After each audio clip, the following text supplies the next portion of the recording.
important. But the most important thing is the strong political will. If the strong political will is there, then there is no. If there is a will, there is a way. And I feel that this is the appropriate time in the country. So the country is not a time. The planning, innovation, entrepreneurship, technology, appropriate vision is the big problem. By appropriate vision, we can fulfill our things. I feel that this type of atmosphere is going to change the future of this.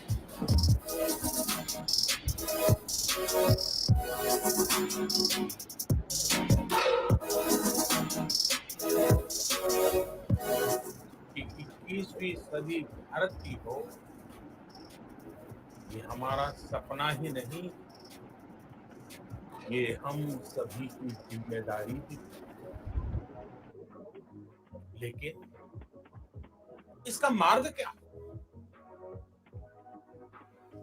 विश्व की आज की स्थिति हमें सिखाती है कि इसका मार्ग एक ही है,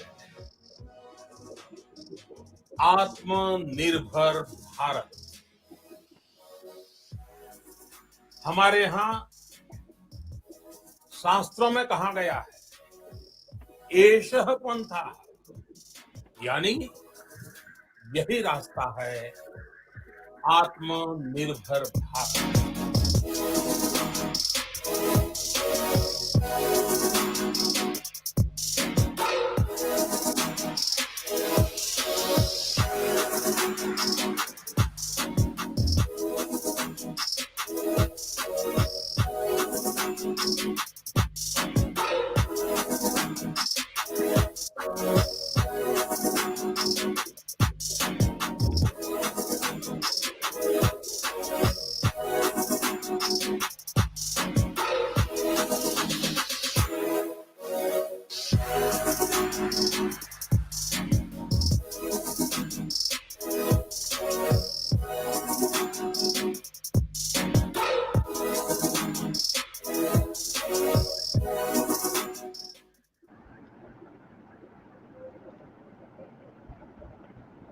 Good morning, welcome you all. We are here with the India Transformation Summit, and this is an event we are holding virtually, and the aim is that how do we transform India in the current COVID-19 situation. The whole world is going through a crisis, and India is also affected by it, and it is requiring radical way of thinking, radical approaches, and especially usage of IT for the transformation of the country. And to discuss this, we are here in the first session of this summit, which is the session topic is good governance and innovation for transformation. This event is being organized by Elets Technomedia Private Limited, and knowledge partner is eGov Magazine. eGov Magazine is India's first and Asia's first and the only magazine on e-governance for last 15 years. So welcome all the panelists. Thanks for joining here. And we are here with our eminent panelists here. And today we are joined by our eminent speakers. We have with us Shri Rajesh Aggarwal ji, who is the Additional Secretary and Financial Advisor, Ministry of Petroleum and Natural Gas, Government of India. We are joined here with Shri Prakash Kumar ji, who is the Chief Executive Officer of Goods and Service Tax Network, GSTN, Government of India. We are joined here by Shri Abhishek Singh, President and CEO of NeGD and MyGov, Ministry of Electronics and Information Technology, Government of India.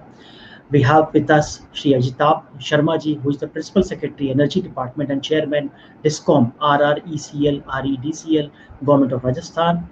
We have with us today Dr. Omkar Rai, who is the Director General, Software Technology Parks of India, STPI, Ministry of Electronics and Information Technology, Government of India. And from the industry, we have Krishna Chatterjee, who is the Chief Customer Officer and Head of Marketing, SAP India. So I welcome all the panelists here, and uh, we are right now live on the social media also. So I'm welcoming all our delegates who are watching on the various platforms of Elets and various other platforms. And to start with, I am requesting uh, our speaker, Shri Prakash Kumarji, who is the Chief Executive Officer of GSTN, to start with his brief presentation on how GST system is being implemented with the help of IT, and how it has revolutionized the whole tax management in the country. So over to Prakash Kumarji, and after that we'll be holding a panel discussion. So Thank you very much, Ravi. In this short presentation, I'm going to talk about what has been done to put in place the right infrastructure for implementing GST. And the main emphasis here will be how we have been able to create an ecosystem for all our taxpayers and other stakeholders. There is some problem. I'm not able to share my screen.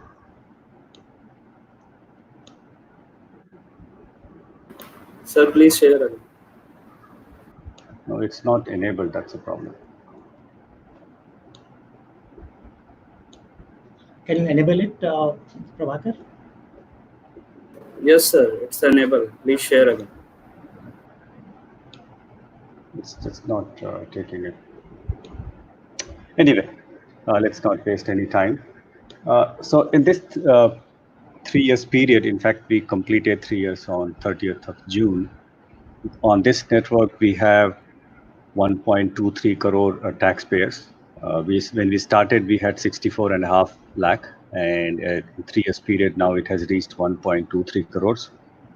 And they in turn have filed more than 47 crore returns. The payment transactions are more than 14 crores. Total invoices which have been uploaded on this portal is 912 crores so far. 912 lakh crores, and then we have payments which have been made as 25 lakh crore. E-way bills which have been generated is 127 crore, and in a day maximum we had 24 lakh of returns filing and around 10 lakh payment transactions. Now that's the kind of system which has been created, and to create that we went for a strategy which helped us to achieve it, because we have multiple stakeholders, multiple departments, but we had to give one interface to all the taxpayers. Earlier, they were interacting with service tax, central excise, and all the state tax departments separately. So the ask was for the taxpayer and other stakeholders, there should be just one portal where they come for registration, return, payment, refund, all the interactions which a taxpayer has with the tax department. But the officers will continue to work in their own systems, in their own departments. And hence we had to create a system which can talk to each other, where legacy applications can also continue, and they can be on any platform which they wish to. And the officers work like approving registration, refund, assessment, audit, etc. So for this, we had to architect a system in such a way that multiple systems talk to each other, and the data which is filed on the central portal goes to all the state governments and as well as the central board, and similarly comes back whatever they do, so that the status is intimated to the taxpayer. So, and this is one of the a few tax departments portal in the world where entire stack is open source. And today we provide, because of the design of its platform, open APIs for outside world to connect to us. If you look at the external departments, we have UIDI, MCA, CBDT, RBI, and all the banks. On the other hand, we have taxpayers, tax return preparers, tax consultants, GST Suvidha providers, and many other stakeholders who interact with us. So the design, when we went to for it, we architecture was finalized first, and then we floated the RFP. We also had a design where all the components will be loosely coupled and can be changed whenever required without any impact on others. The whole design has to be such that more players can come, start working in a collaborative model, and it enables data sharing and development of ecosystem. So in this short period of next 2, 3, 4, 5 minutes, I'll talk about what kind of ecosystem we have been able to develop. So when we started, we were cognizant of the fact that GST portal cannot provide solution to specific needs of all types of industries and trade. And hence, even before more than a year before the launch of GST, we started working with fintech companies inside country so that we could develop an ecosystem where they can provide different kinds of solutions which are required by industry, suiting to their requirement, as well as help them to prepare and file their returns and other documents.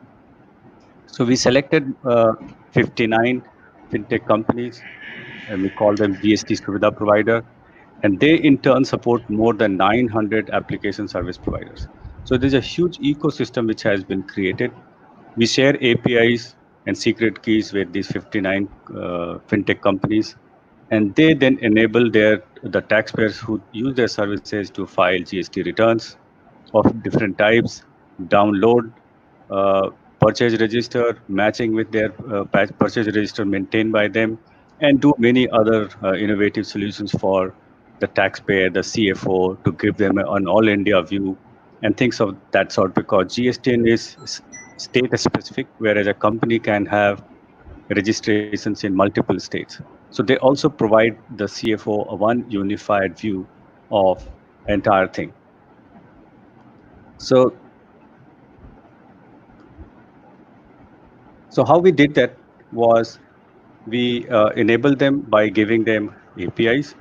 So we have two modes of operation. The taxpayer can come to the portal directly, log and do operations. Or the taxpayer can go to one of the GSPs and ask for customized solutions for himself, and that is also done. Now, what this mechanism enables us that for return filing, they need not even come to our portal. They can do everything through this customized portal, which enables them right from invoice creation to invoice upload to GST return creation and return upload. Entire thing is done. And now later on, they also added e-way bill creation so that ease is there and they don't need to bother about how the things are done in the background. So that's a major thing which has happened, and we have a big ecosystem developed. The second thing which the design has enabled us to share data with other portals. And similarly, we also take data from others for validation. As you are aware, in GST, we don't take any paper, not even the acknowledgement is allowed to be submitted on paper. So to start with, and GSTN is registration is based on PAN. So we first started with PAN validation online, then we later integrated for companies SIN, DIN, etc. And today we exchange both ways data with MCA, with CBDT, and from this month first we have started with MSME Ministry, where we have given them such APIs, and they can then validate the GST number given there, and then get some basic information about who this company is, etc. Similarly, we are working with Ministry of Commerce Logistics Division to give them access to consolidated data on what moves from pin code to pin code, because we have this data from e-way bill, where we have at HSN code level, which is commodity code level, how much of particular kind of goods move from inside the country from one pin code to another pin code, which can be used for many planning purposes and also for logistics upgrade, etc. Recently, railways have also taken data to do their freight planning and to see how the railway transportation or transportation through railways can be improved. So this was about the government portal. Some non-government portal also, since these details are available through 59 GSPs, the banks have started using uh, uh, this data for sanctioning loan. So how does it work? The taxpayer can log in on GST portal and give consent. Based on his consent and whatever data he wants, basically return data, that can be pulled by the bank. So he did not give his user ID password, which happens with other such softwares. Here he just gives consent, and the bank can look at the return filing, the turnover, etc., and based on that, take a decision to give loan. Recently, RBI has started a new concept called account aggregator. We are also working on that. Again, here it will be user consent based, where data of the taxpayer, if he wants the loan and if he gives his consent, can be shared with financial uh, institutions like banks, etc., to provide them loan. And this will be, the design is such that it can be sanctioned within few minutes because everything will be automated there. So all this has happened because of the design of the platform, which enables data sharing and with consent with all required security considerations. Of course, this journey has not been very comfortable. It has been a roller coaster ride for us because when we started, we had the laws were still getting framed, and we kept on getting the laws and rules and forms. So, and apart from that, there was a paradigm shift in working of taxpayers because now they had to file everything electronically. We, as a new institution, had to get buy-in from multiple stakeholders, but all that we were able to do it with support and cooperation of the departments as well as the entire ecosystem. The journey so far has been like building the ship while it is sailing.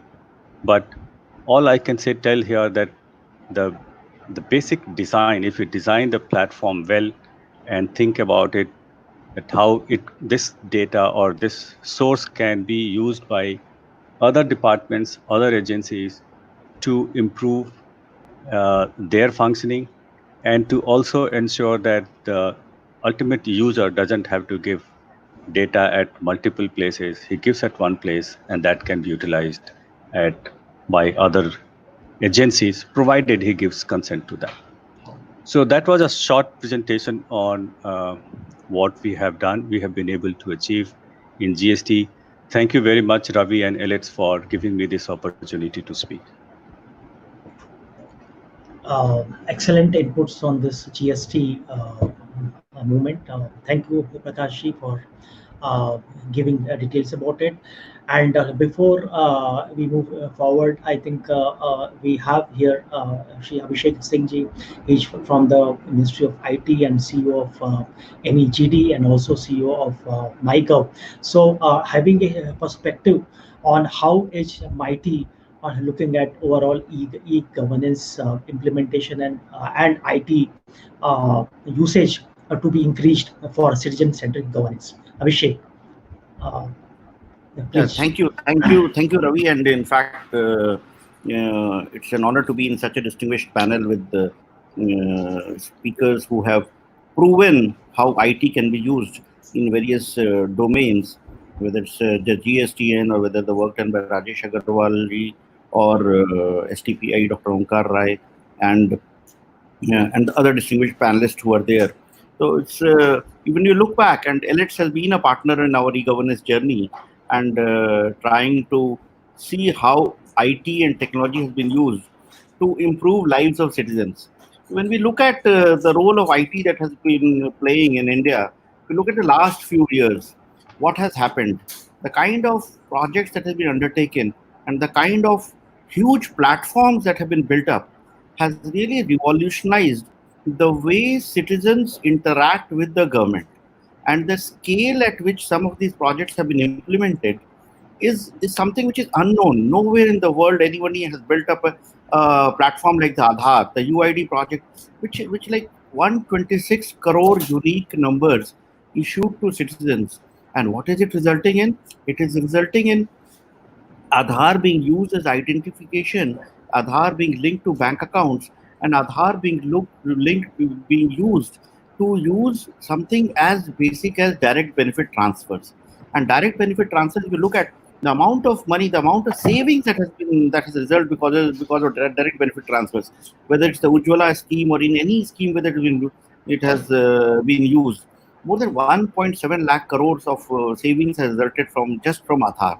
And what it also has done is that, like, if you look at the use of DBT in the present pandemic, when to transfer money to bank accounts could have been very difficult to process, to identify beneficiaries and all. Within no time, under the Garib Kalyan Yojana, money was transferred to beneficiaries, money was transferred in the PM Kisan scheme. So all that was possible only because we had something as robust as Aadhaar, as robust as something which was linked to the bank accounts, and the JAM Trinity, the Jandhan Aadhaar Mobile Trinity enabled this whole process.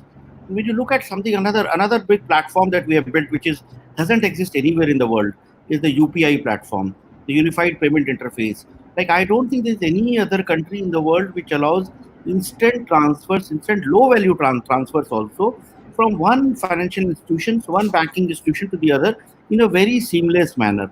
So UPI has enabled that. Today, I can transfer money from my State Bank of India to an ICICI bank or vice versa to any other banks. Even at 10 rupees is possible, even 1 rupee is possible. A lot of people have adopted it. The fintech revolution that has happened because of UPI is phenomenal. Like, if you see that, like, the volume of transactions in UPI has been growing, and more than 1.5 lakh crores is being transacted every month by using UPI interface, and the adoption of digital payments has gone up like anything, and it can only be compared to the pace at which mobile phones have been adopted in India. So the DigiLocker, and the other thing that I would like to talk about, the DigiLocker project. The DigiLocker project, which has got more than 4 crore users today, and they have more than 3.78 billion documents. So whether it's your driving license, or whether it's your Aadhaar card, or whether it's your PAN card, all of it can be securely stored in your DigiLocker. And the class 10th and 12th, now we are just hoping for students across the country are expecting their class 10th and 12th results in a few days from now. And this time, more than 27 lakh students who have appeared for the board examinations will get their results along with their mark sheets and certificates within their DigiLocker accounts on the day the results will be declared. So it's going to be huge paradigm shift with regard to how we deal with government transactions. So what UPI, what Aadhaar, and what DigiLocker have ensured is that Aadhaar has enabled a faceless kind of solve the identity problems. It ensures faceless system of governance. You don't need to show any other document other than your Aadhaar. The UPI has ensured a cashless form of governance, and the DigiLocker is bringing in a paperless form of governance. And with the National Academic Depository also coming in DigiLocker, very soon we will have all the academic documents right from class 10th to the higher levels available in your DigiLocker. And this will have huge ramifications for the way colleges take admissions, the authentication of documents. So very often we keep on hearing about forged documents and all. So all that will become a thing of the past when API-based, XML-based authentications will happen from the DigiLocker repository for various kinds of interactions that happen. Then about GSTN, Prakash Kumar has just mentioned how it has transformed the way the number of transactions which used to happen in the manual, in the pre-GSTN era, the number of forms that used to be there, the number of returns that used to be filed, even though people complain that GSTN is a bit tedious, but if you compare it with what was the norm 4 years back, then it has made a huge change in the way taxation systems function across the country. And the kind of the number of stockholders who are involved in the implementation of GSTN is extremely commendable. So we are sitting and at a time wherein we have established these basic systems. What we need to do is to build upon that. And before I go to talking about what is coming next, I would also mention about two other projects. The GEM project, the Government e-Marketplace. What the government e-marketplace did was that it transformed procurement in government. And today we have got almost 4 lakh sellers who are registered on that. The order value of JEB has gone to be more than 50,000 crores. So the kind of procurement and the cycle time which has been reduced because of solution like government e-marketplace has really made a huge, not only savings in the government, but it has reduced the procurement cycle. And that has brought in efficiency in the way the government functions. And the most recent project which the government implemented, and which is again impacting a lot of citizens across the country, is the Arogya Setu project. Like when the COVID-19 pandemic came in, immediately the requirement of epidemiologists and everyone was that how do you deal with a virus wherein those who are infected by it remain asymptomatic for almost 2 weeks before they develop symptoms and before they are detected to be COVID-19 positive. So during these 2 weeks, what the virus does is that people don't realize that they are infected. They move around and they end up infecting others.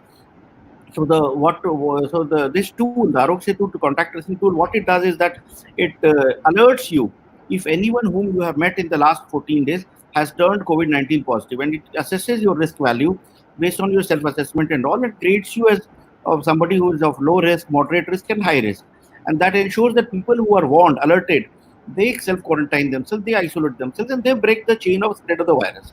And the second thing it does is that it maps the contacts or the location also. So if somebody who has been detected COVID-19 positive has been moving around in this neighborhood, then those areas are identified and that information is shared with the local health authorities and the administration so that necessary containment measures are taken there. With the help of this data that's coming from the Arogya Setu and the help of the cell tower data, the movement data and all, the system does extreme high level of data analytics and predicts the emerging hotspots. And based on what we have found in Ahmedabad and Maharashtra and Rajasthan and several other states, these areas which are green right now and would have turned red in 2 weeks, this information has been given in advance to the health authorities and they have taken necessary precautions in order to limit the spread of the virus in those regions. So all that it shows is that we have the basic building blocks. We have the basic building blocks. We have the wherewithal in India to make IT solutions which are at the population scale, which can be scaled up, which are robust, which can meet various demands. And now we need to take it up in offering services of various departments which are riding on these basic building blocks in an enterprise architecture framework. The next project that is being implemented at a very rapid pace is the National Digital Health Mission, which will ride on the Aadhaar, which will ride on the DigiLocker, which will ride on the UPI, and ensure that citizens will have a choice to select health service providers whom they want to access for consultation, and they will also be able to store their medical records in the DigiLocker or health lockers and give access based on a consent framework to any health service provider who might need to look at that for giving advisories. So this project will again ride on these basic building blocks. Similarly, agriculture, the way the enterprise architecture project is being visualized in the field of agriculture is that government will get an integrated view of what various schemes are offering to the farmers and in what way we can leverage like any farmer who is being given a benefit of PM Kisan, is he also getting benefit from soil health? Is he also getting benefit from any fertilizer subsidy? So this integrated view of one government view for agriculture will be possible. And once we collate the soil health data, once we collate the weather data, once we collate the crop history data and map it to the land records and the phone numbers of the farmers, it will be possible to give data-based agri advisories to farmers on their phone in the language of their choice. So this is what we are looking at: the use of data, use of analytics, use of AI in order to transform healthcare, agriculture care, and what can go on and on. Like the schemes like rural development. Like how do you ensure that a Manrega beneficiary is also gets a PM Awas or gets a toilet or gets a livelihood project? So all these, once we bring it with a unified ID, this is going to be possible so that we are able to provide necessary benefits to all those who deserve in an integrated manner, in a one of government manner. Same thing is being done for urban development. Like how do we tie up the urban livelihoods project with the PM Awas project, with the new rental housing scheme which has come up? How do you track migrant laborers? How do you find out where they are? what kind of benefits can be given, what kind of skill gaps exist, and what kind of skill-based training can be given. So this whole approach of the enterprise architecture framework that we are building on the basic building blocks already built up ensures that the citizens look at the government at one, and without breaking it down into various departments. And the government also looks at the citizen and provides services in a holistic manner. So this is where we are going, and this is how it will help us in ensuring that citizens interact with the governments in a better manner, and government is able to pass on the benefits in an integrated manner to the citizens. Lastly, I would just add a little bit about the work that MyGov does. And as you all must be aware, MyGov is the citizen engagement platform of Government of India.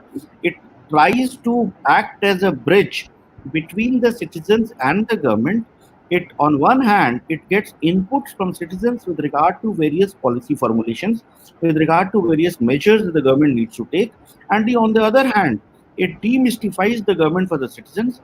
It helps citizens understand and communicate what are the various schemes for various categories of people, what is it that citizens should be doing, what is it that citizens should be expecting from the government, and that it does in a very easy to understand, easy to comprehend formats, and not on a portal or not on a website, because citizens are not expected to remember the URLs of government portals. We communicate it on social media platforms. We go to wherever the citizens are, whether it's Twitter, whether it's Instagram, whether it's Facebook, whether it's LinkedIn.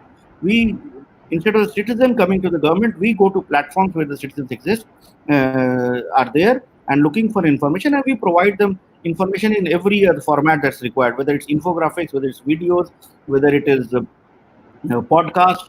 So all that channels are used to communicate to the citizens. And in the COVID-19 campaign also, we did several innovations. We built chatbots. So very often citizens were looking for the right information, and there was a need to fight fake news. There was a need to bust myths, and all that was done with a chatbot on WhatsApp, with a Telegram channel, with a Facebook Messenger chatbot, the MyGov Sathi chatbot on the MyGov portal. So everywhere, wherever the citizens were seeking information, the right information was provided. And of course, we also ran analytics with regard to what feedback the citizens were giving, the grievances that citizens are having, and shared it with the concerned government departments in order to ensure that they are able to address these challenges in the right manner. And the other thing that we are focusing right now is, with the recent call of the Atmanirbhar Bharat of Honorable Prime Minister, we are trying to ensure how Indian companies and Indian startups can come together, work with the government, collaborate with the government, and offer solutions that can help benefit the people as well as the country and maybe the world. So it started with the video conferencing solution, because as we are living in the new normal, and this event is happening on a virtual mode, a lot of meetings are happening on a virtual mode. We started using the solutions which were existing at that point of time, including the Zoom video conference solution, which was very popular. And very soon there were questions raised on their security aspects and other aspects. And we thought that, can there not be an Indian solution to meet this problem? And we launched an innovation challenge on MyGov, and we got more than 2,000 entries. And now that was classified to first 30, then brought down to 12 who built prototypes. And the prototypes were evaluated to select 5 companies who are making full-scale solutions. And we were so happy to find that all these 5 companies which have been shortlisted for making the full-scale solutions are coming from very small towns. In fact, one of the best solutions which came is from Jaipur, the one is from Alappuzha, one is from Hyderabad, one is from Chennai. So different companies from across the country are building solutions which can meet the requirements of the nation. Then we also launched the App Innovation Challenge, because there was a felt need that when the Chinese apps were banned, can there not be Indian companies who can build better apps?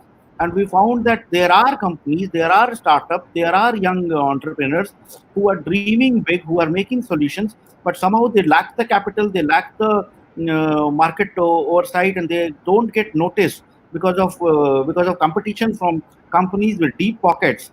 And with this in mind, we have launched this App Innovation Challenge on the 4th of July, and already almost 2,000 applications have come in, and we are so excited with the kind of opportunities that will come, not only to the nation but to the world.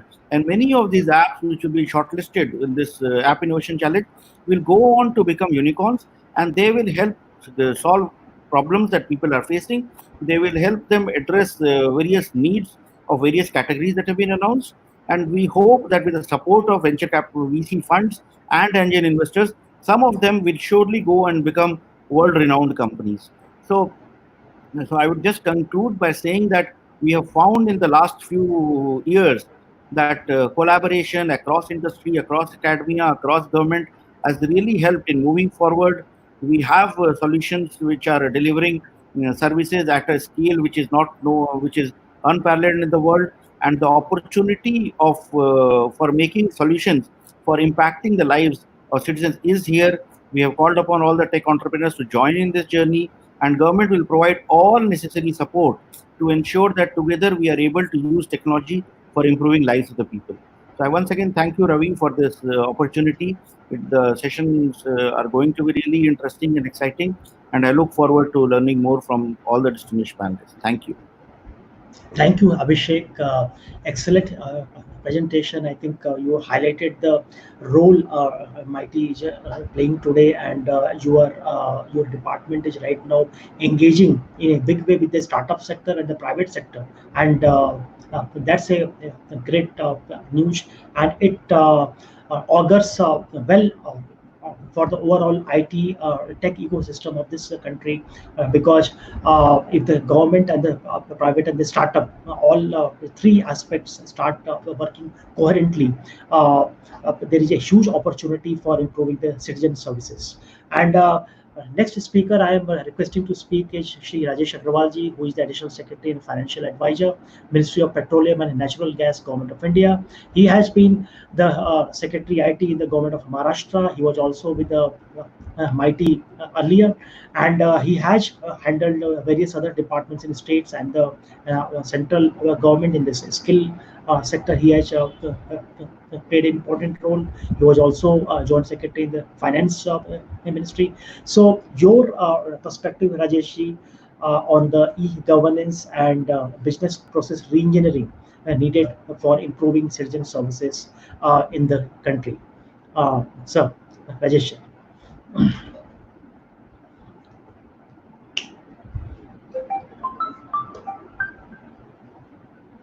Please unmute, sir. Please unmute yourself. Yeah, good morning, friends. I was wondering what topic should I pick up, and I was basically scanning Twitter for any contemporary issues about e-governance. And 2-3 days back, one was trending about a lot of compliances. Very on the spy chart that we have thousands of acts, about 70,000 compliances, and thousands of regulatory filings. And when we talk of Atmanirbhar Bharat and Make in India, it is extremely imperative that ease of business mantra actually reaches the ground. The lowest form of a BPR is a form. हम लोग as a citizen as a business दिन रात form भरते रहते हैं.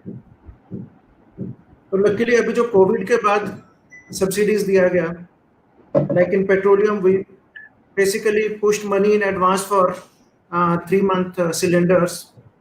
Jandhan account holders got 500 rupees per month, and luckily the people did not have to fill up a form. The government had the data about the beneficiaries and their bank accounts, and in one stroke the money could be pushed. And we were tracking the banks, and banks were actually doing 3 crore, 4 crore, 5 crore pushes into people's accounts every day. Jandhan plus Ujjwala and other schemes combined. So we have been able to scale up basically this kind of benefits without people filling up a form. But still, in many of the processes, people still have to fill up a lot of forms. And every form has an input, there is a processing involved and an output. So I divide the input into 3 forms. One is a physical form. Obviously, effort has to be to minimize the forms, actually eliminate them to the extent possible. If you can't eliminate them, reducing it to half a page to 2 lines or whatever, making available on online, people can fill them on mobiles. Those who don't know basically computers. They can go to a CSC or anyone, or even home delivery kind of thing. If I can ask for a pizza at home, why can't I agree to pay 50 rupees extra? Somebody on a motorcycle comes to my home, gets data filled in, and then the thing moves forward. Second thing is annexures. With every form, sometimes people have reduced forms to smaller, basically forms, but still ask for a lot of other data, a lot of other annexures. They need to be reduced. In many countries of the world, we have tell me once formula. कि सरकार को आपने एक बार बात बता दी तो बार बार सरकार वो इंफॉर्मेशन नहीं मांगेगी. I was happy to listen to Prakash ji here of GSTN, and he says आपको बैंक लोन चाहिए तो obviously you will have to apply something, a small form to the bank, but you don't have to give too much evidences as an extras. You can say, you can give consent as a user that please pick up my financial data from GST or from my civil records or whatever, and then the bank processes the loans. So your extras get reduced. And here consent based is very important, because if we don't build up those systems, there will be issues on privacy and people will drag the government to court. Luckily now the government is quite sensitive to these issues, that wherever data sharing is being done, the consent based principle has to be fundamental. And as an input to the form, many times you have to pay a fees. If you say you have to fill up a bank challan, that's one of the worst methods. So multiple channels of fees should be given. Online, mobile, UPI, whatever. So now you see more and more of that happening. So that enables you to, as a citizen, to sit at home, pick up your mobile, fill up a small form, give consent. So system does not ask you data again and again. The government picks it up from other servers, and you pay the fees if there is any fees online, and the thing moves forward. For example, for passport application, you do that kind of stuff. Then next is processing. I am from Maharashtra cadre. So Maharashtra government at one point, a few years down the line, few years ago, they actually issued a circular that for very routine kind of things, there should not be more than 2 steps. For even policies, you should try to do in 3 steps. In Marathi, they said tappe kame kara. The number of steps, the number of touch points need to be reduced. And obviously, it has to be transparent. Citizens should be able to track ki application kahan pe hai. So whenever I give talks on e-governance to government friends who are in the government, I basically emphasize a lot on these points. And then there is output. Output can be a ration card or a driving license or a passport, or basically a letter from the bank saying your loan is basically approved or anything. How can we give output in a more and more digital form? So citizen does not have to go around to any place to pick up that letter or that license or whatever. And when we designed DigiLocker in Maharashtra about 7 years ago, my dream was that first we'll be able to expand beyond Maharashtra and Government of India will pick it up. I'm happy that Government of India basically picked up the source code from Maharashtra for DigiLocker, then improved and modified it. And now more and more departments are saying that yes, we will push documents to DigiLocker. So whether it's your driving license or vehicle registry, now you don't have to carry those papers. The legal instructions that you can do your DigiLocker to police, and you don't need to carry physical documents, especially the vehicle RC, etc. Then the vehicle insurance papers. Insurance regulator has said that yes, DigiLocker is good enough. Now your, as Abhishek was saying, your CBSE mark sheets, they will be pushed to DigiLocker. And then when you apply to any college or anywhere, you can just give your consent that please pick up my result sheet, mark sheet from the DigiLocker. You don't even have to download the file, then upload to that college website or anything. And again, in output, it can be home delivery also. For example, passport or driving license or whatever. So input, processing, output, these forms have to be simplified in all these ways. I am also now basically finance advisor for Ministry of Corporate Affairs.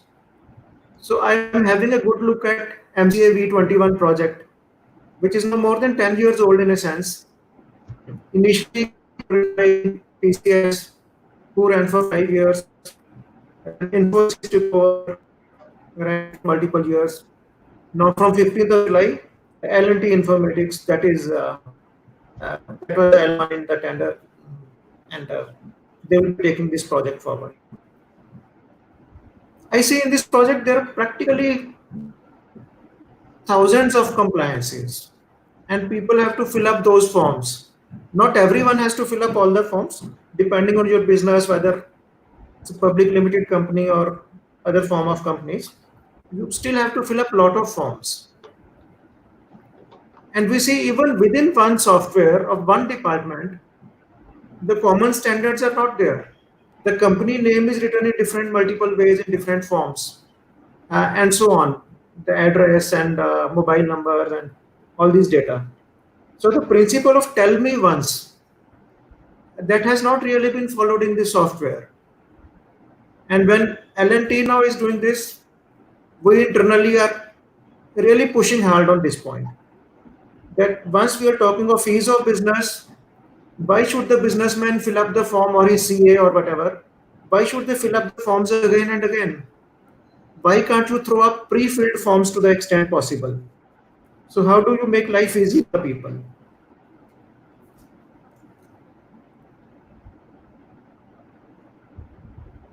In pre-filled, one of the best examples is Estonia income tax, where everything comes in pre-filled. Government has your financial data, your banking data, your salary data, your form 16 or that 26 AS data, etc. Most of the things should come pre-filled in, and even your shareholding data, etc. Now through PAN number and Aadhaar number to some extent, you can pre-fill a lot of data from other databases. So Estonia has done it well, and majority of people, the surveys show, they say that we spend less than 3 minutes in filing our income tax. Now we can hope and pray that our income tax authorities also, and there has been talk and efforts in this direction, that Saral form and others, they should come pre-filled to the extent possible, so that we just have a quick look at that, we satisfy ourselves the data is correct, and we say yes, we agree, and whatever refund is there or whatever extra tax you have to pay, you should be able to do that online very fast. Next evolution of pre-filled form is actually predictive kind of services.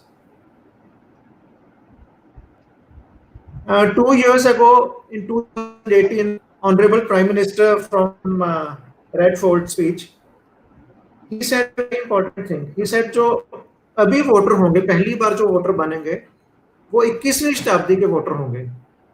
तो उनका जन्म 21वीं शताब्दी में हुआ है. अभी 18 साल के हुए हैं 2018 में. So earlier I had been in Election Commission of India. So I actually talked to a number of friends in Election Commission that 21वीं शताब्दी के वोटर को फिर वोटर बनने का तरीका भी नया होना चाहिए. Why should they fill up any physical form or even an online form, that form 6, to become a voter? My thought process was that in majority of cases, not in all the cases, that if government has UID database and that also has your date of birth, so why can't an SMS go to the young fellow maybe 5 days before his birthday, 18th birthday, that congrats, you are going to be 18 in 5 days. So this is your address as per UID. Should we enroll you as a voter at this address? Just press Y. Or if the address is different, give us a new address. And then the legal process of basically 7 days public notice on the website, and basically 7 days after the 18th birthday, the fellow without doing anything should get an SMS, congrats, you are a voter, this is your polling booth, and please don't forget to vote. So it's possible, I guess, very much possible. And if you read my papers on DigiLocker, which is available on my website, egovernance.guru, I have given a lot of other examples. that how can these benefits be given to people. And DigiLocker tell, for example, an girl in 10th standard that I see from DigiLocker that you are in BPL category and you are in 10th standard, you are eligible to this scholarship. So this is enabled, and please check your bank account. Has the money come? So can we dream of such use cases? And one last point I will make, that COVID is a big challenge, but it's also an opportunity to change our processes. Now, for example, we are doing video conferences and webinars day in and day out. But our regulators have to quickly come with basically more lasting regulations on this. UGC has now said that top 100 universities, they can offer online courses. Basically, online course also means an online degree. Otherwise, it's of no real use. So kids should be able to do online courses and get online certificates, which actually matter, not just a participation certificate, etc. In telemedicine, a few countries around the world, their regulators have actually issued orders that telemedicine can work in these kind of diseases in these scenarios. So we still have to see those kind of orders in the country. E-commerce. Now, when physical shops were closed, e-commerce has really boomed. But our transport department still says that motorcycle is just a passenger vehicle. The fellow cannot actually put a permanent stand on the motorcycle. And all these Swiggy and Zomato, these young boys, they actually have to carry that 30-40 kg packages on the bags on their shoulders, because our transport regulations have not really become more e-commerce friendly. Similarly, payment systems, drone regulations. Drone regulations in the country, I believe, are still very tough. They need to be really become more user friendly. Judicial hearings. Now we see even the Honorable Supreme Court having online hearings. But can we have guidelines on this? Can we have a roadmap on this, that in 2 years, even after COVID is basically cure and vaccines are found, that in 2 years, 50% court cases will be heard online. You don't have to take prisoners from the prison to the court premises and so on. A lot of adjournments happen because police does not have the manpower to take prisoners from the prison to the court premises. So regulatory relaxations, lot of regulations. That all the lessons learned in last 3 months, basically we analyze them and relax these rules, and we get ease of business, ease of living for citizens, for our businesses, and so on. I will stop here. Maybe at the end there might be a few questions. I don't know what's the format, but thank you, Elets team, and thank you, everyone. Thank you so much. Thank you, Rajesh, sir. I think you always have talked about business process reforms, and you always have talked about how to make IT simple for the citizens. And I think that's what you have spoken again. And let me invite our next speaker again. He's Mr. Ajitabh Sharma. He's the Principal Secretary, Energy Department, and Chairman of DISCOM, RRECL, REDCL, Government of Rajasthan. And he has worked in several departments of the government, including finance, water, animal husbandry, and various other departments, and right now in energy. And your perspective as a user department, and from a state perspective, that how innovations can help in transformation in any department and help the citizens. Ajitabh, welcome.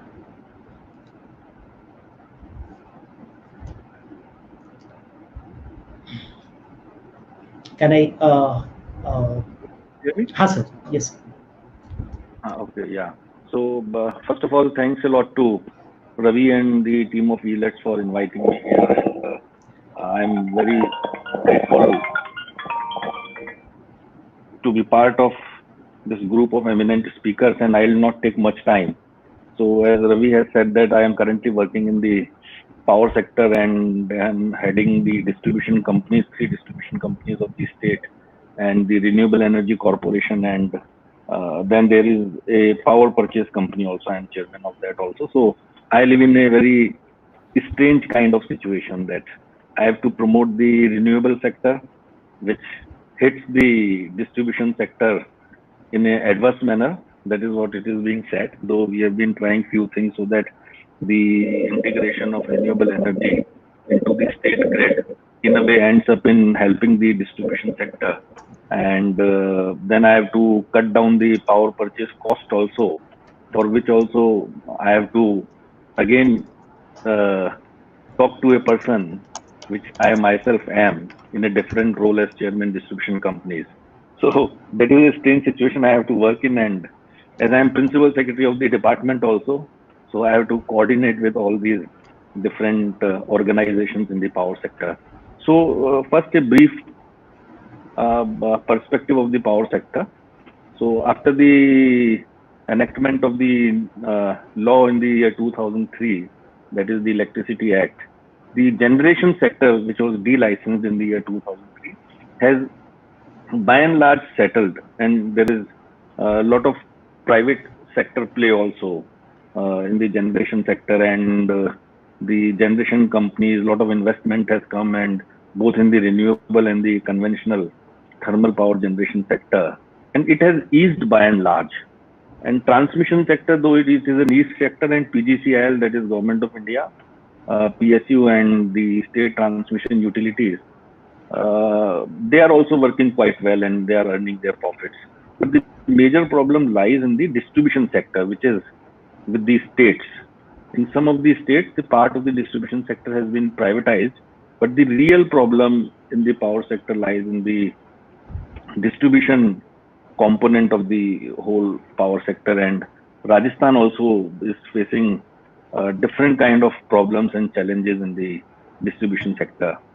So like in the current times, the COVID times, so because of the squeeze in liquidity, because the state government in Rajasthan as in other states deferred the recovery of the dues from the retail consumer, our distribution companies faced a lot of problems. And perhaps power was the only sector where, without getting our accruals or recoveries from the retail and consumer, even then we were forced to remain in the business. As regards the private business sector, they were not able to make profits or run their businesses, so most of them shut down. But in the power sector, we had to run our generation plants and the transmission utilities and the distribution utilities all, but we were not able to recover money. There was huge liquidity crunch. Government of India played its role by giving some kind of concessions, and the state government also gave some kind of concessions, but we ran into strong liquidity crunch. But somehow we were able to manage, and we have now started receiving our dues from the retail and consumer, and after getting some kind of assistance from the loans of the other financial institutions of Government of India, we have by and large recovered from that old scenario. Though our projects, particularly in the renewable sector, like establishing of the wind parks or the solar power parks, have got a hit, and they have got delayed for at least for a period of 6 to 9 months. But they will also, in due course, I think, become functional.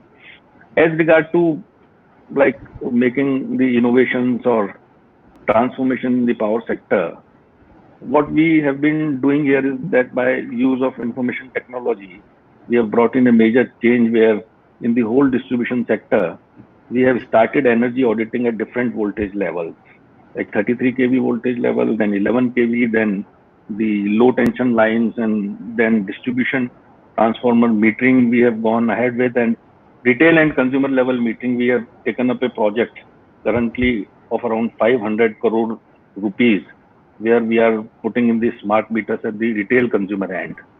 So if we start doing this on a large scale, voltage level assessment or the energy auditing thing, then we are able to very precisely determine the technical and other commercial losses which the distribution companies are facing, because now in all of these states, in particularly in an emerging economy like India, where the renewable sector is also growing at a very fast pace, and the conventional power transmission and distribution are facing challenges from the renewable sector.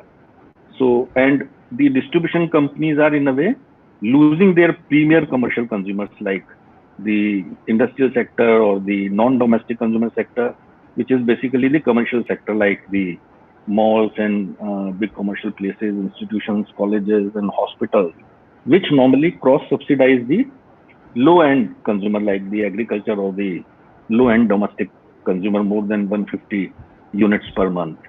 So it is a kind of utility death spiral in which the distribution companies are entering, like because of the high-end consumers exiting from the net of the distribution companies because they have started adopting, like they have started buying power either from the open access network directly from the power exchanges, or they have started setting up their own captive power plants, or they have started adopting even the energy efficiency measures, which has to some extent reduced the energy consumption.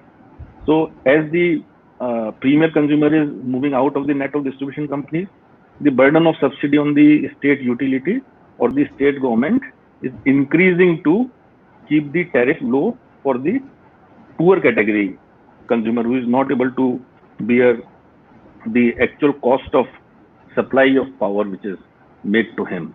So they have started making more and more commercial losses. So it has become very important to reduce the losses, for which we have taken up this initiative of energy auditing at different voltage levels in the distribution network. And of late, we have also taken up a big campaign through the analysis reports which we obtained from the smart metering project which we have taken up, and we have recently brought down our AT&C losses to the tune of around 2%, which makes around 1,000 crore rupees. Every 1% loss of AT&C losses in Rajasthan accounts for around more than 450 crore of rupees.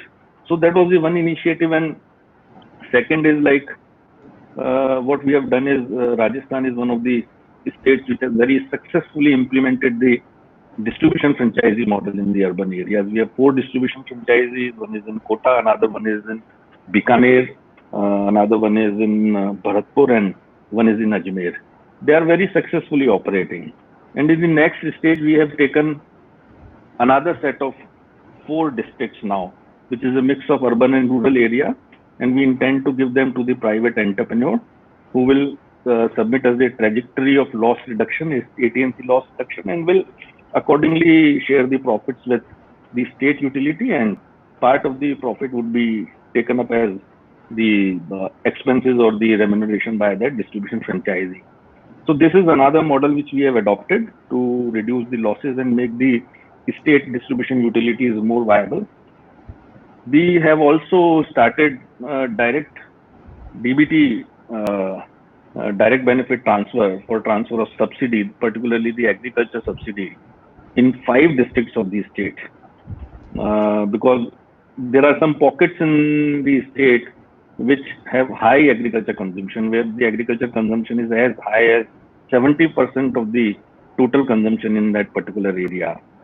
So the DBT, for as I was hearing that the 2 speakers before me had spoken about the IT interventions, particularly about the use of Aadhaar for direct benefit transfer. So I would like to throw some light on that we have already started using the Aadhaar and the bank account, the linkage of Aadhaar, the bank account, and the K number of the electricity bill, so that the agriculture subsidy goes directly into the bank account of the consumer.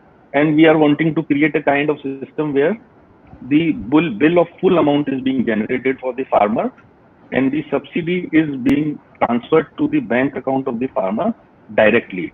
So currently what is happening that the subsidy is deducted from the actual bill amount, and there is a big time lag, huge time lag in receiving the subsidy into the amount of the DISCOM, which again creates a lot of liquidity crunch, and then we have to go for OPEX loan from the banks, which comes at a very high capital cost, and then again it puts us in a kind of debt trap situation. So this would also increase, and the new Electricity Amendment Act, which is being proposed, which is under consideration with the Ministry of Power. So there is a provision for DBT for implementation in whole of the country. So we have already started that. And the another intervention which we have taken in our power companies is for reduction of power purchase cost. As for the distribution utilities, the total expenses, the total cost of operating a company, it entails around 75% of the power purchase cost. And there are a number of other parameters which are linked to it, like the DSM charges, the UI charges, and recently down the real-time market, RTM has been launched by the Union Power Minister. So Rajasthan has also started using that RTM open source platform market also in a very efficient manner. And in the last period of around 2 months, we have reduced our power purchase cost to the tune of 100 crores. So this is another IT intervention, though it has been taken up by the Ministry of Power, Government of India, and it is left to the states that how well they project their demand and how well they pose their requirement on the power exchange in terms of the accuracy or the data analytics which they make in terms of the gap in demand and consumption of power. So more money they will be able to make at the end of the day. So in that also we have done a lot of cost reduction. Another intervention, like when I was speaking to Ravi, he mentioned about the big projects and the new solar policy which the state has announced. So we announced our new renewable solar and wind and hybrid policy in the year 2019, and we replaced it with our existing policy at that time, which was announced in the year 2014. So what majorly we have done is that we have brought in our policy in tune with the current times.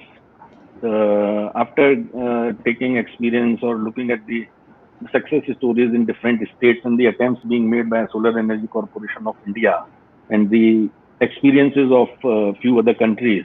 So the major change which we have brought in our new renewable energy policy is the promotion of the hybrid renewable energy parks. Like as we are aware that the generation of solar power in the daytime is very high, but it comes down as night progresses, and the generation of wind power is very high depending on the speed of the wind, and it starts generating more megawatts in the late evening when the solar power is coming down in terms of generation in terms of the megawatt. So in hybrid policy, and we have already started installing of 600 megawatts of hybrid power plant, and it is an investment which will be made in the coming period of around 9 to 10 months. And Adani Renewable Green Energy has taken up that project. They have won the bid from SECI. So this is one major amendment which we have made in our policy, so that the problem of intermittency and variability of renewable power, which becomes a major challenge when we try to integrate the renewable energy with the state power grid or with the PGCIL, it is being faced, that would be resolved in part. Another change which we have made is that we have given a lot of concessions.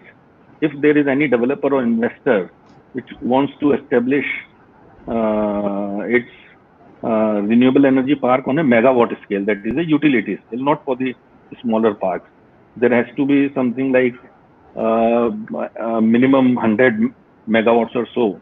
In that case, we have given special concessions if he wants to make investment for the storage facilities also, so that there is low cost RTC round the clock power supply into the state grid, so that we have minimum disturbance in our grid setup. So that is another change which we have made. Third category is that we have proposed investment for making our grid more and more flexible, so that the renewable energy generators which are wanting to invest in the state face minimum challenges in terms of the grid evacuation system which we have to provide, and we have given a lot of relaxations in the open access charges like wheeling charges and the additional surcharge and surcharge to the investors. And the other few, and this whole scenario involves a lot of IT interventions and data analytics to determine how the concessions have to be granted and what are the timings when this power would be supplied and what are the DSM charges. So, in nutshell, this is what we are doing, and there are few other initiatives, other category of initiatives which we have implemented here to transform the whole power sector scenario. Like one of the challenge which we face is now that if we run our generators on the MOD basis, that is the merit order dispatch. So because of higher and higher injection of renewable energy in the state, because of the higher insolation in the western part of Rajasthan, so most of the investors across the country, like even if the DISCOM of Maharashtra or DISCOM of Madhya Pradesh are wanting to buy power, their investment is being done in the western part of Rajasthan, mostly in Bikaner, Jaisalmer, and Jodhpur. So what is happening is that because of this higher and higher investment, there is a lot of pressure on our state grid. So we keep on upgrading our grid also. We have to manage for the reactive power system upgradation also. So a lot of investment is coming in that sector also. And we are working and we are joining hands with the PGCIL also and the Ministry for New and Renewable Energy also. So that is all what I wanted to say. And if there are any further questions, then I think I can take those questions to bring in more clarification on the steps being taken by the energy sector by Rajasthan. Sure. Thank you, Ravi, and thank you for inviting me. Excellent presentation, Ajitabh ji. Thanks for highlighting the energy initiatives which are happening. And may I request Dr. Omkar Rai, who is the Director General of STPI, which is the Software Technology Parks of India. And STPI is taking pioneering steps in growth of the IT sector and helping the e-governance organization, IT export organizations to work in a much more efficient way. So requesting Dr. Omkar Rai to talk about how STPI's role in this new India, the transforming India. Omkar ji. Thank you very much, Ravi ji. I must thank Elets and Ravi Gupta both for this opportunity, and I must acknowledge that I got an opportunity to hear some of the pioneers of e-governance in India, like Abhishek ji, Ajitabh Sharma ji, and I am again going to listen to industry leader Krishna Chatterjee. And this was a great opportunity. I know all these eminent panelists for a long time. For this opportunity, I would say that, in fact, if look at the kind of information, the talk that has been delivered by the eminent panelists, it is all about India's stack. And a tremendous amount of work that has gone into and the kind of achievement that has been actually achieved by the stakeholders in this nation is very remarkable. Abhishek Singh, in fact, talked about Prakash Kumar himself. He spoke about the kind of work that GSTN has seen. I would say that within this nation, there was an IT revolution that started happening in the beginning of 80s, and my organization, I am very fortunate to head this organization, Software Technology Parks of India, that was created by Ministry of Electronics and IT. In way back in 1989 to boost the software export, to provide plug and play infrastructure, provide statutory support to the software exporters, and also to the small and medium entrepreneurs there who want to become create products and for not only domestic use but also for the export. And this entire so-called India stack that has been achieved by the stakeholders has been actually powered by a very esteemed IT services industry of India, which is 4.4 million strong professionally employed industry with about $191 billion revenue that has been clocked by this industry. And actually, this industry has been instrumental in very rapid and tacit development of the kind of platforms like GEM, GSTN, Aadhaar, UPI, and all these Arogya Setu, all these achievements that has been made by us actually has been powered by a very strong and esteemed IT services industry. Actually, this services industry has been powering R&D product and IPR creation for their customer from US and Europe, and this came handy for us to quickly capitalize on the strength of IT services industry and develop these kind of world-class platforms and products. The same industry actually also powered a very vibrant startup ecosystem within this nation with more than 9,000 technology startups with the overall cumulative valuation amounting to $55 billion. We know that we have about 27 uh, uh, unicorns, mostly added in last few years, whereas seven has been added only in year 2019, and that shows speaks volume about the kind of ecosystem that we have. What I'm trying to say is that the IT services industry, which actually powered a very quick growth of India Stack, again a very quick growth of technology startup ecosystem, was actually serviced by STPI for a very long time by Ministry of Electronics and other stakeholders. This actually, this is time that we are finding that during these COVID times, we know that a lot of things have been hampered and a lot of sectors of economy have been impacted. But to our happiness, to our pleasure, we can see that the IT services industry was actually very resilient, and it quickly, resorted to work from home. Business continuity processes were put in place, and this is the sector which witnessed a very least disruption in its services because of this lockdown subsequent to COVID-19 pandemic. This actually, during this period, India has also seen a great digital adoption, and the people of India at large has shown a keenness and actually have participated in digital activities. We know that in edutech sector, in health tech, in fintech, none of our activities have been disrupted to that extent, thanks to the kind of digital platform that we had, and we are using actually. The education is still being imparted on online platforms. What I'm trying to say is that whereas our functions have not been impacted so far, but it has actually opened our eyes, and we can foresee that in times to come, we are going to see a lot of activity in terms of transforming all these delivery means, platforms, to make it more interactive, more immersive, and more real in terms of feel and in terms of delivery of the intended services to either pupils, citizen, and businesses.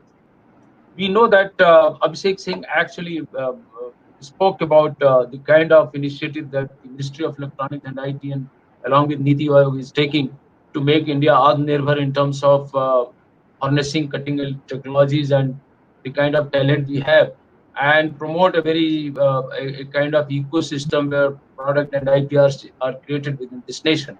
I would say that STPI, which actually started supporting the IT services industry in terms of its statutory service, technical service, infrastructure, data communication, services, has actually repositioned itself and doing great work to inform to the audience and participants that we are actually at the forefront creation of centers of excellence, essentially incubators, to make sure that we provide necessary infrastructure, not only physical, but also mentors, funding, and the kind of market access that is being facilitated by the government through its GEM portal or by the state government. We are trying to put the things together. We are developing and establishing each and every center in collaborative manner, with collaboration from state governments, academia, industry leaders, and most importantly, each and every center of excellence that STPI is creating is being administered and governed in a very professional manner, wherein the whole responsibility to lead a center of excellence in right direction, to make it good, is being led by the industry leader itself. So the point is that STPI is putting the infrastructure, the collection platform, the funding all on the platform, and the people of industry, veterans, leaders, they are actually leading the entire campaign, entire movement that is taking shape within STPI. We have so far got approved about 12 center of excellence in either in meditech, fintech, blockchain, IoT, artificial intelligence, gaming and animation, data analytics, autonomous, connected and electric and shared vehicle. All these domains, we are domain agnostic.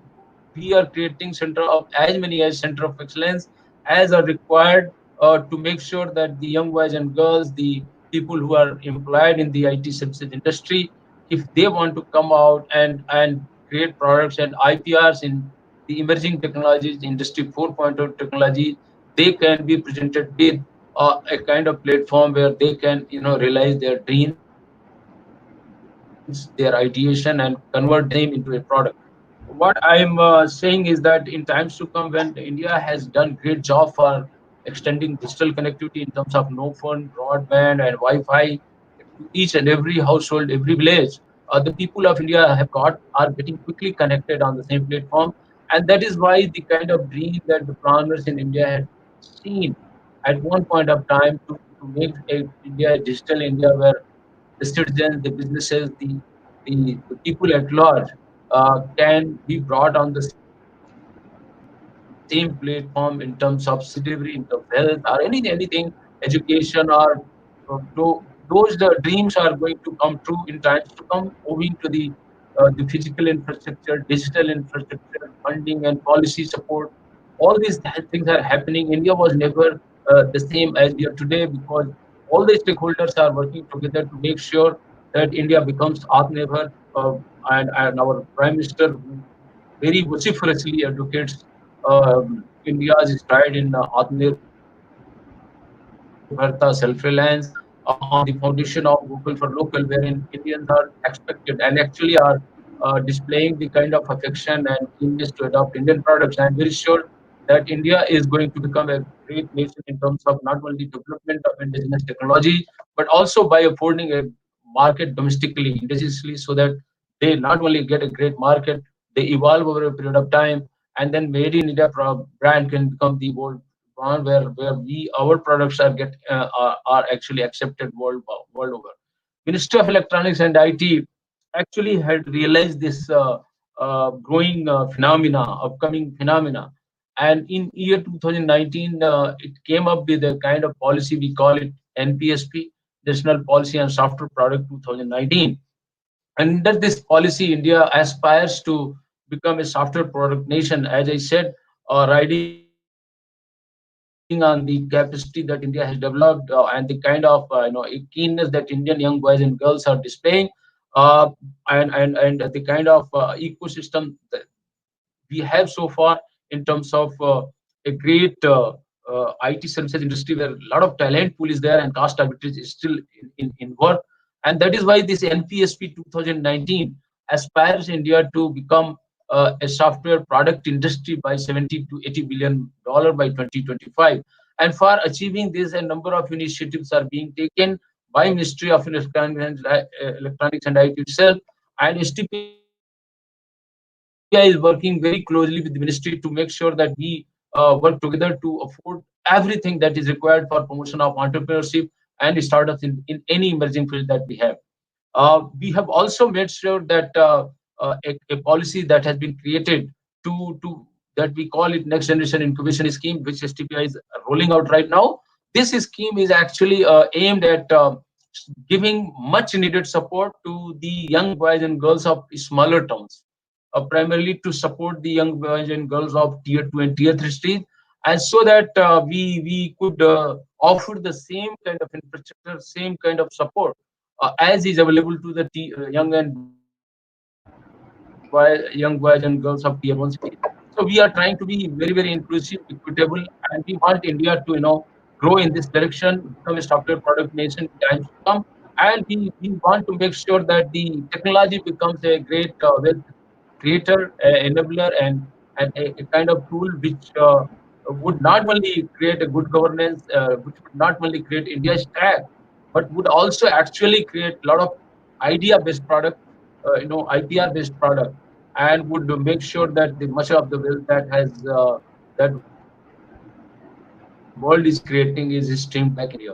With these few words, I would again thank Ravi Gupta ji, Elets, and all co-panelists from whom I have benefited a lot. Thank you very much. Thank you, Omkarji. I think excellent presentation you have given about Department of IT's role, MIT's role, and the STPI's role in fostering the better ecosystem in this country. And also, like you've been encouraging the IT sector in a big way. Requesting our speaker from industry, Krishnan Chatterjee. He is the Chief Customer Officer and Head of Marketing, SAP India. SAP is one of the biggest IT product companies globally, and they have a huge presence in India. Your perspective, Krishnan, on how you are seeing the IT innovations and government industry partnership. Krishnan. Thank you, Mr. Gupta. Can you hear me? Yes, yes. Okay, so I've been having a little bit of network challenge. So if you can't hear me, do message and maybe I'll go off camera. But I did want to start by thanking you for inviting me to this panel, and I've been absolutely astounded at the intellectual capital and the quality of the conversation. And I just wanted to start with why I am so sort of inspired by listening to all the speakers.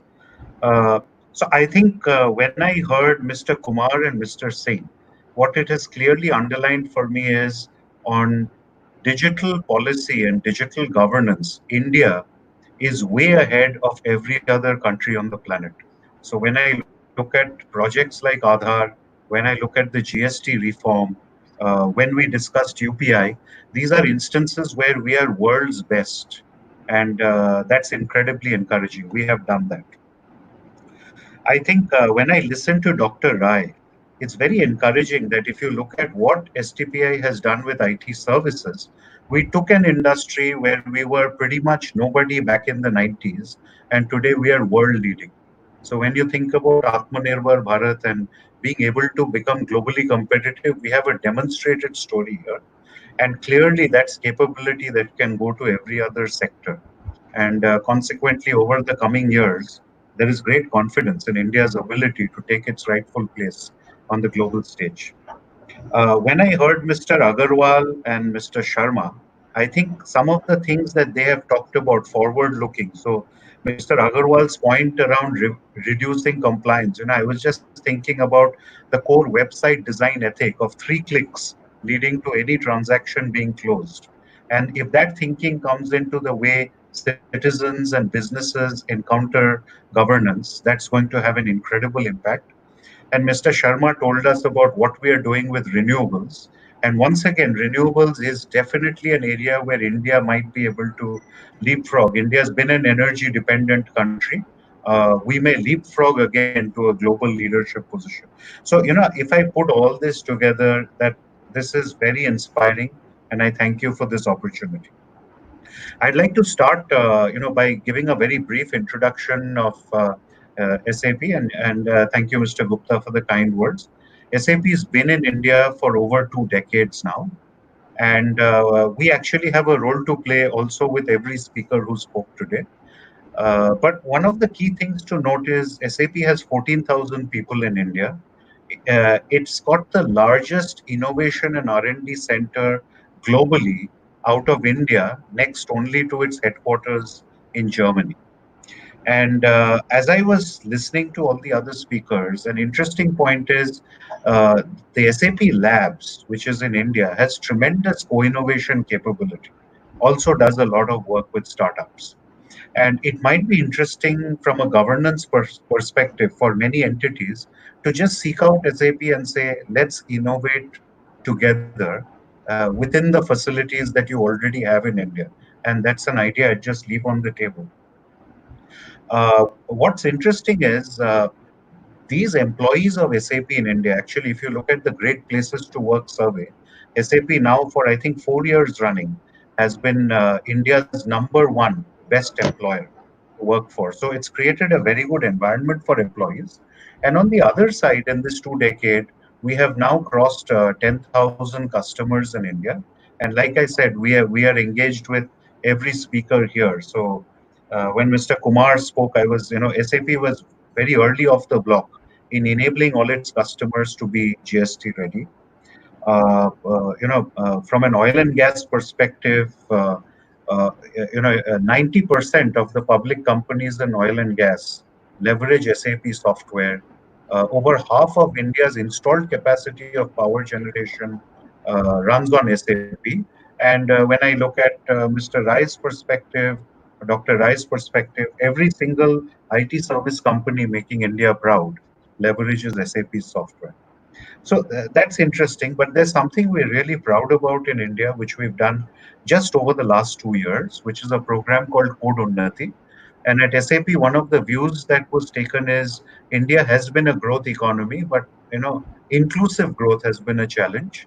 And the view was if digital literacy could be democratized, then it would improve inclusivity of growth. And Code Unnati is a program we did with a lot of our customers where we went to rural centers that they work in, set up Code Unnati centers where SAP provides the curriculum to make underprivileged youth and women digitally literate. And it's interesting that in just 2 years, the number of such youth has crossed about 2 million. There are 1,500 centers running. And I'll come back to that theme. So, with all this laid out, what's our view today about where India can go and what more could be done? When I look at the excellent work the government has done recently in terms of providing relief to industry and battling really not just the lives, but the livelihood part of the crisis we are going through, a lot of the effort, and rightly so, has been focused on liquidity, not really on solvency. So, from a business perspective, there are no handouts, and that is rightly so. Consequently, when I look at the business community in India, it is the business model which has to transform into solvency for India now to survive, thrive, and get ahead. Like we heard, it's entirely possible for us to get ahead. And last week, actually, we shaped a program, and I'm just offering this.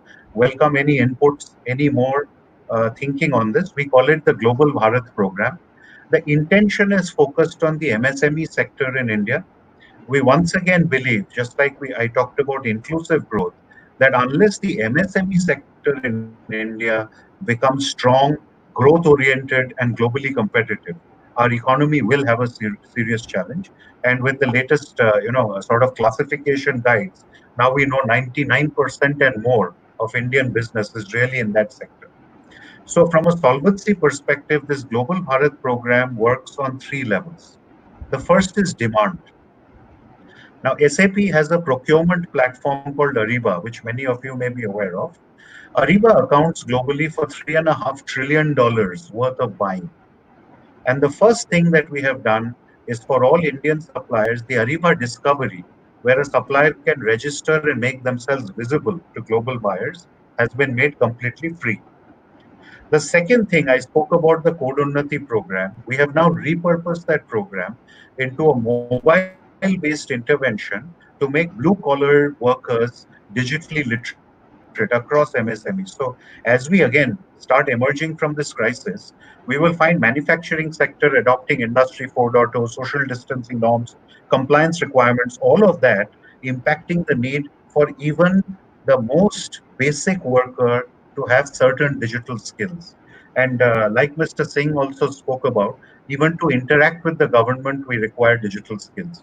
We have now over 400 courses on the Code Unnati app, which we are making available to all MSMEs so that their workers can be trained. So that's leg two, which is the digital reskilling leg. And the third and final leg is, when I look at an ERP is a critical aspect of any business creating a technology platform for efficiency, effectiveness, and being just competitive. And if you look at all ERP providers in India, we are aware there are 63 million businesses in India, but all put together, they'll not exceed 65, 70,000 customers. So we have a global, an entry-level ERP package, outstanding package called B1. We have specially brought in a B1 starter pack into India, which is 1 to 5 licenses, and we are working with a partner. The partner is offering that package on a per user per month basis of 3,999 rupees. This is pricing that we have never done before anywhere in the world. And that pricing includes everything, the software, the maintenance, all of it. So we are hoping to see a tremendous amount of adoption by MSMEs of world-class technology to be able to run their businesses better.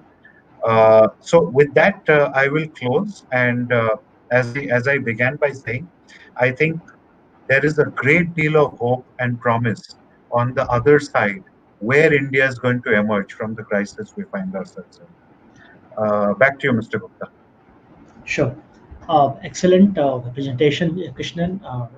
Thanks for highlighting the several initiatives which SAP is doing to enable uh, MSMEs grow faster, and we are almost at the end of the session. So I am just requesting each of the panelists to uh, give your concluding remarks on the next page forward in the innovation journey, and uh, what are uh, the things we need to do in the future, next 2 to 3 years, and to especially to come out of the COVID situation. So, requesting each of the speakers to just speak one or two concluding remarks, lines, 1 or 2 lines each, for the next steps. So, requesting Abhishek Singh to please give your views that how are you seeing the future, the concluding remarks for e-governance or governance for citizens. Abhishek. Thank you, Ravi. In fact, excellent session and I am sure the views shared by Rajesh ji, Dr. Omkar Rai, Ajitabh Sharma, Krishnan ji, and Prakash Kumar earlier captures almost everything that we are thinking of doing. So the next steps will be like ultimately, as I always say, it's easy to talk, but to walk the talk is the most difficult part. So the challenge is before us today. It's the opportunity is there. How we leverage it, how we work with our partners, how we work with industry, how we work with startups, how we create an enabling system, and how we collectively leverage the power that exists in the citizens of India to make India digitally Atmabharat, Atmanirbhar is the challenge before us. So let's unite together and do everything possible to ensure that we are Atmanirbhar digitally in every other way possible. That's all I Excellent wanted to say. points, Thank you. Abhishek. Rajesh sir, your inputs. The COVID situation actually has produced a lot of innovative solutions, innovative strategies to cope with it across multiple sectors across the world.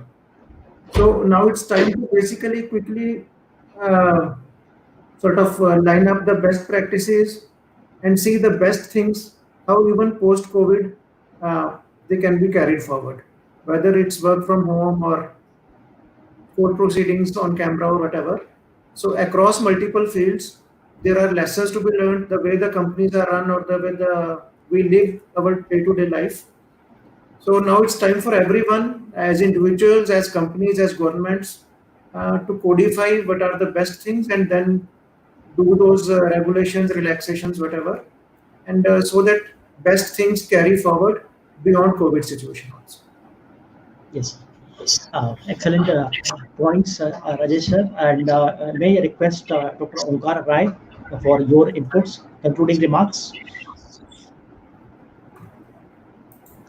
Thank you, Raviji. In fact, it's a great session, and I would say that we discussed a lot. And I particularly found out that post-COVID, what India has to do is, in fact, we have started doing digital adoption is one thing, one phenomena that we have seen. The point is that we have to connect to each and every citizen of this country and deliver them much needed whatever service they require. So this is an opportunity for us, and this opportunity cannot be capitalized or put to good use unless we use information technology. In fact, we have huge population. We don't have good schools. We don't have good hospitals. We don't have good quality of content, education, services. Our young boys and girls don't understand what kind of how they can do entrepreneurship, what kind of ecosystem that exist around them. So the point is that even to create create opportunity to disseminate the information, to share the information, to bring people on the same platform, make things inclusive, equitable. See, the technology has to be used in much bigger manner, better manner, and for that, innovation has to be done. So the point is that in times to come, the kind of things we have seen, the kind of development we have seen, we are very hopeful, and we have to work together. All the stakeholders have to work together to make sure that the fruits of the technology reaches to the last person. Sure. Excellent points, Dr. Omkar Rai, and requesting Ajitabh Sharma ji, your inputs on the innovation ecosystem. Concluding remarks. Yeah, Ravi, thanks for organizing this, and it was really nice, and it was a time well spent, and it was a great learning after listening the eminent speakers. And the only thing which I would like to mention as my concluding remarks is that the whole idea of Atmanirbhar Bharat and Make in India and making India self-sufficient depends on the growth trajectory of the country. And energy certainly has a very strong and deep role to play into this. So the health of the energy sector is very critical and vital for the economic growth of the country. And 24/7 quality, and I would further go in saying that cheap power is very essential for our manufacturing sector and service sector both. We have been lagging behind in terms of the cost of supply of power to our industry in the country. So the manner in which the real-time market has come up in last period of 1 month when it was launched on 3rd of July. So it is giving us good results, and if it comes at par with the commodity market or the stock markets, if there are proper regulations in place, I think that can be one of the most critical parameters which can bring down the cost of power for our service and industrial sector. And the challenges which we face in our distribution sector, because we have become in many states now a surplus power category. We have most of the states have entered into that, like Maharashtra is power surplus and Rajasthan is power surplus and few other states are power surplus. But even then we are not able to supply 24/7 quality power. This is because the challenges which are being faced in part by the transmission sector and but majorly by the distribution sector. So there is a dire need of power sector reforms in these two sectors, particularly considering the financial viability and cleaning their old messed up balance sheets. And I would go even to the extent of saying that if required, there has to be that too in some kind of modified form where there is a kind of very strong commitment on part of the state distribution utilities for making their financial and operational performance improvement. And further, the renewable sector is growing in a big way, particularly the generation sector. But the challenges which are seen by the renewable generators when they integrate the renewable power with the grid system, though there are projects in place regarding the smart grid, there is a national smart grid scheme also, and we are talking about a lot of IT intervention in management of power system networks, but lot still needs to be done, because after the point of injection of the renewable power, there is still a system level cost of at least 1 rupee per unit which gets added into the renewable power. So that system level cost has to be brought down so that the renewable power generated passes on in a further cost effective manner to the retail and consumer. So a lot of work is being already done, but there is a kind of policy push which is needed so that the state distribution utilities also do not end up in getting a further financial mess, and the renewable generators are also more and more enthusiastic, and they are in the forefront to make further investments in the renewable sector. So that is the whole scenario, and power being one of the major requirement or input for the growing economy. So that is what I all wanted to say, and we are doing a lot of things in our country. And further, I think the another coming 4 or 5 years would be the most challenging period, and we'll do further good, I think. Thank you. Excellent point, sir. Thanks for highlighting the role of the energy sector. If you are talking about IT sector, we need energy, of course, and for sure. And Krishnan, requesting you to almost like conclude the session by your 2 lines, 3 lines max. Krishnan. So actually, it's just one. I'm just thinking one word, which is leapfrog. And I think for all of us in this country, let's just focus on taking things to world-class levels. We can be best in the world, and there is an opportunity right now for us to do that. Sure. And just concluding with a 1 minute more in the panel, we are having India Transformation Summit Awards, and we are awarding some of the leaders in the governance, and we are having an award for Ajitabh Sharma ji, who has implemented several landmark reforms in the energy sector in government of Rajasthan. So it's from us, from the organizers. We had a jury-based system where people applied for the award. So just acknowledging Ajitabh Sharma for the reforms he has been doing in the energy sector in So Rajasthan. thank you so much. Thank you so much for facilitating. Thank you. So with this, I am thanking all our panelists. We are honored to have you here.